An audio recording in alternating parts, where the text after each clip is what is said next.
आज की वीडियो में आपका स्वागत है।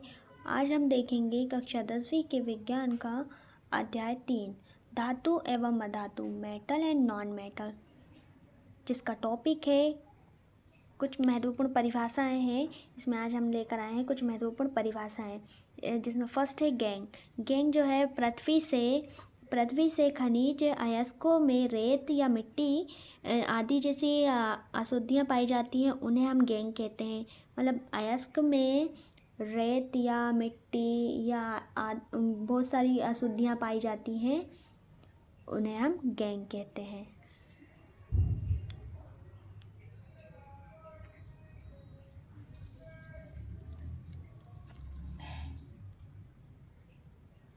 अब नेक्स्ट आती है भर्जन अभिक्रिया। इसमें सल्फाइड अयस्कों को वायु की उपस्थिति में अधिक ताप पर गर्म करने पर यह ऑक्साइड में बदल जाता है। इस प्रक्रिया को भर्जन कहा जाता है। उदाहरण है 2 मोल्स हम लेते हैं काय के जिंक सल्फेट के प्लस 3 मोल्स ऑक्सीजन के और अधिक ताप पर गर्म करते हैं तो 2 मोल्स जिंक ऑक्साइड के प्राप्त होते हैं प्लस 2 मोल्स सल्फर डाइऑक्साइड के प्राप्त होते हैं हमें। नेक्स्ट जो टॉपिक है वो है निस्तापन।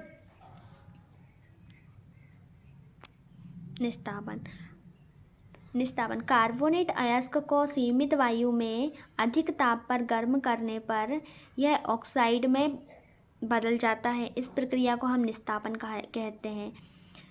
ZnCO3 जिंक कार्बोनेट अधिक ताप पर गर्म करते हैं तो zinc oxide plus carbon dioxide प्राप्त होता है हमें। आइए अब हम देखते हैं अपचयन। धातु ऑक्साइड से कार्बन जैसे अपचायक का उपयोग कर धातु प्राप्त की जाती है। मतलब जैसे हमने लिया है, एक उदाहरण लेते हैं, हमने लिया है जिंक ऑक्साइड प्लस कार्बन, तो हमें इससे धातु प्राप्त करना है। तो जिंक प्राप्त होता है, गर्म करने पर प्राप्त होता है जिंक प्लस कार्बन मोनोऑक्साइड। ठीक है, इसके बाद आता है धातुओं का परिष्करण। इसमें एक डायग्राम भी है, दिया हुआ है कि अपचयन प्रक्रम से प्राप्त धातु पूर्ण रूप से शुद्ध नहीं होती हैं।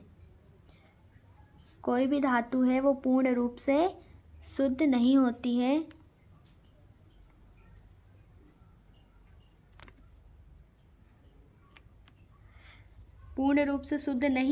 इनमें अपद्रव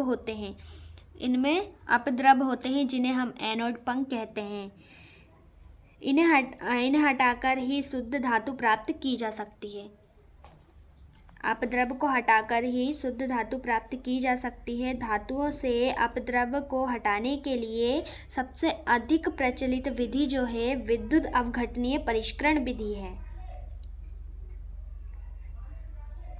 ठीक है, इस विधि का उपयोग किया जाता है अशुद्धियों को हटाने के लिए धातु से। विद्युत अवघटनीय परिष्करण, इसमें दिया हुआ है एनोड पर जो है अशुद्ध तामा है और कैथोड पर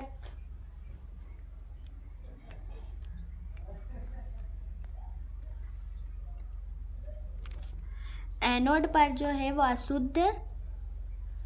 अशुद्ध तामा है और कैथोड पर शुद्ध तामा है। और विलयन जो है कॉपर सल्फेट प्लस तनु सल्फ्यूरिक अम्ल सूक्ष्म मात्रा में डालने पर। Copper, zinc, tin, nickel, silver और गोल्ड आदि जैसी अनेक धातुओं का परिष्करण विद्युत अवघटनीय विधि द्वारा किया जाता है। इस प्रक्रम में अशुद्ध धातु को एनोड पर और शुद्ध धातु की पतली परत को कैथोड बनाया जाता है। धातु के लवण विलयन का उपयोग विद्युत अवघटनी के रूप में होता है। जैसा कि आप देख रहे हैं ये डायग्राम में ये अपद्रव होता है, यहाँ पे एनोड पंख, जिसे हम एनोड पंख कहते हैं। और इसमें विलयन किसका डाला है? अम्लीय विलयन। ये अम्लीय विलयन डाला है। क्या क्या डाला था? कॉपर सल्फेट प्लस तनु सल्फ्यूरिक अम्ल।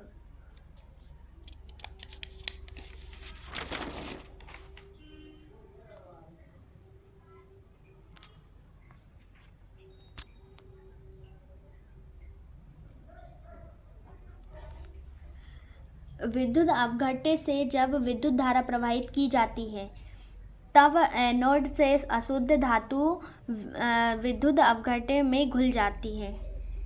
विद्युत अवघट्टे में घुल जाती है।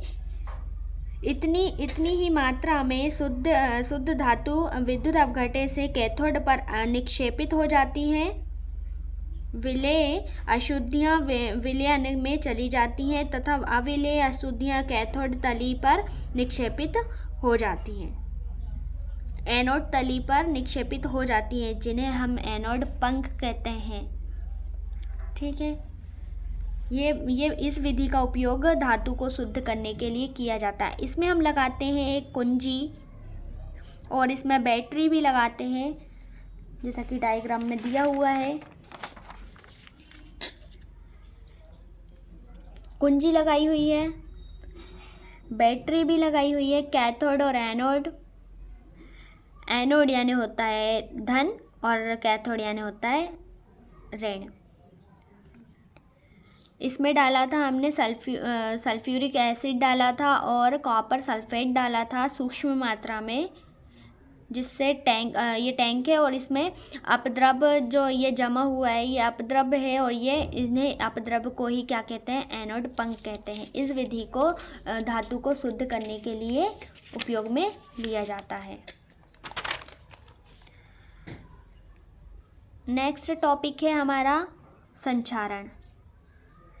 संचारण क्या होता है? धातु अपने आसपास अम्ल, आर्द्रता एवं वायु आदि के संपर्क में आने पर संचारित हो जाती हैं। जैसा कि देखा है, अम्ल या आर्द्रता या नमी या वायु के संपर्क में आने पर संचारित हो जाती हैं। जैसे अभी हम बात करते हैं सिल्वर की। सिल्वर वायु में उपस्थित सल्फर के साथ अभिक्रिया कर सिल्वर सल्फाइड बनता है। ये जो सिल्वर है वो वायु में उपस्थित जो सल्फर होता है उसके साथ अभिक्रिया करके ये सिल्वर सल्फाइड बनाता है, जिसके कारण धातु काली हो जाती है, जिसके कारण जो सिल्वर जो होता है वो काला पड़ जाता है।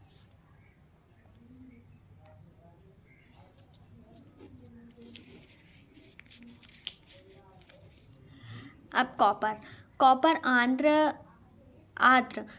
आर्द्र कार्बन डाइऑक्साइड के साथ अभिक्रिया करके हरे रंग का कॉपर कार्बोनेट बनाता है।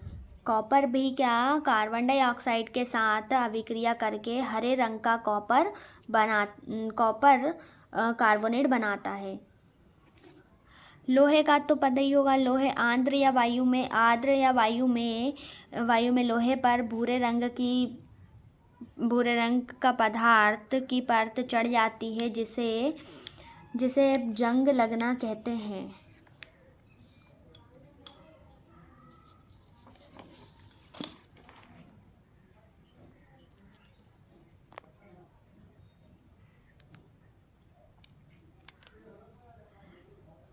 अब क्या संचारण से सुरक्षा। लोहे को जंग लगने से बचाया जा सकता है। पेंट करके, तेल लगाकर, ग्रीस लगाकर, यशद लेपन करके, क्रोमियम लेपन करके और एनोडीकरण या मिश्र धातु बनाकर। यशद लेपन क्या होता है? यशद लेपन लोहे एवं इस्पात को जंग से सुरक्षित रखने के लिए उन पर जस्ते जिंक की पतली परत चढ़ाई जाती है। इसे यशद लेपन कहते हैं।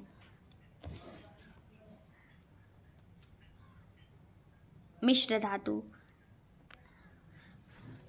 धातु दो या दो से अधिक धातु और अधातु के समांगी मिश्रण को मिश्र धातु कहते हैं।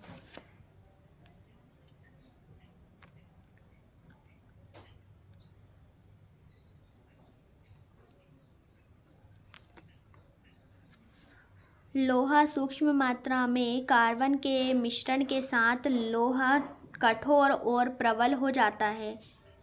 इस्पात स्टील लोहा प्लस निकेल और क्रोमियम। और पीतल कैसे बनता है? कॉपर प्लस जिंक, कांसा कॉपर प्लस टीन, और सोल्डर लेड प्लस टीन, और अमलगम। अमलगम क्या होता है? अमलगम मरकरी पारद और प्लस अन्य तत्व।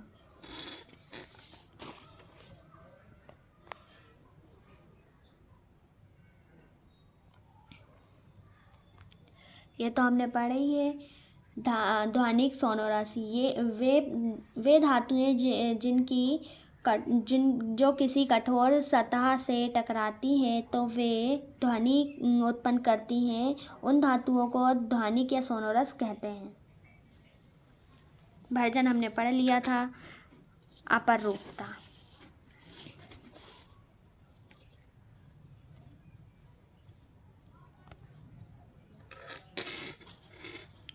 अपरूपता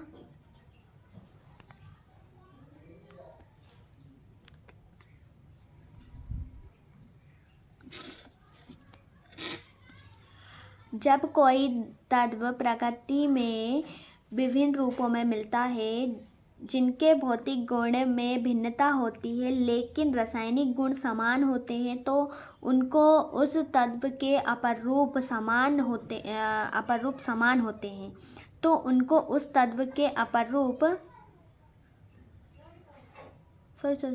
जब कोई तत्व प्रकृति में विभिन्न रूपों में मिलता है जिनके भौतिक गुण में भिन्नता होती है लेकिन रासायनिक गुण समान होते हैं तो उनको उस तत्व के अपरूप एवं उसके इस गुण को अपरूपता कहते हैं। जैसे कि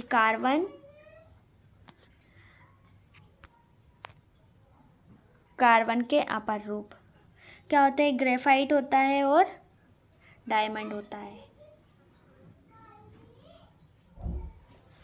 प्रकृति में धातु किस रूप अवस्था में पाई जाती है?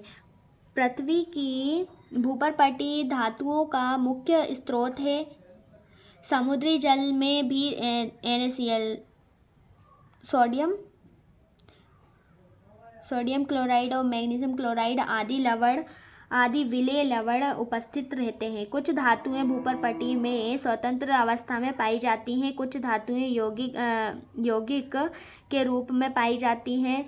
सक्रियता श्रेणी के नीचे आने वाली धातुएं जैसे गोल्ड और सिल्वर और प्लेटिनम आदि स्वतंत्र अवस्था में भी पाई जाती हैं। कॉपर एवं सिल्वर अपने सल्फाइड ऑक्साइड अयस्क के रूप में संयुक्त अवस्था में पाए जाते हैं।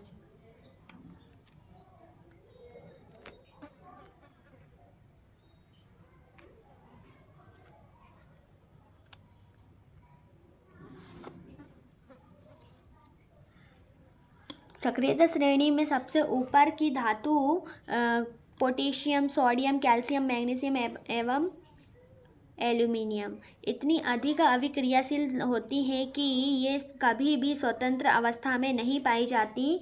सक्रियता श्रेणी के मध्य की धातुएं जिंक, आयरन, लेड आदि की अभिक्रियाशीलता मध्य होती है। पृथ्वी की भूपर्पटी में ये मुख्यतः ऑक्साइड, सल्फाइड या कार्बोनेट के रूप में पाई जाती हैं। कई धातुओं के अयस्क ऑक्साइड होते हैं और ऑक्सीजन की अत्यधिक अभिक्रियाशीलता एवं पृथ्वी पर इसके प्रचुर मात्रा में पाए जाने के कारण ऑक्साइड बनते हैं।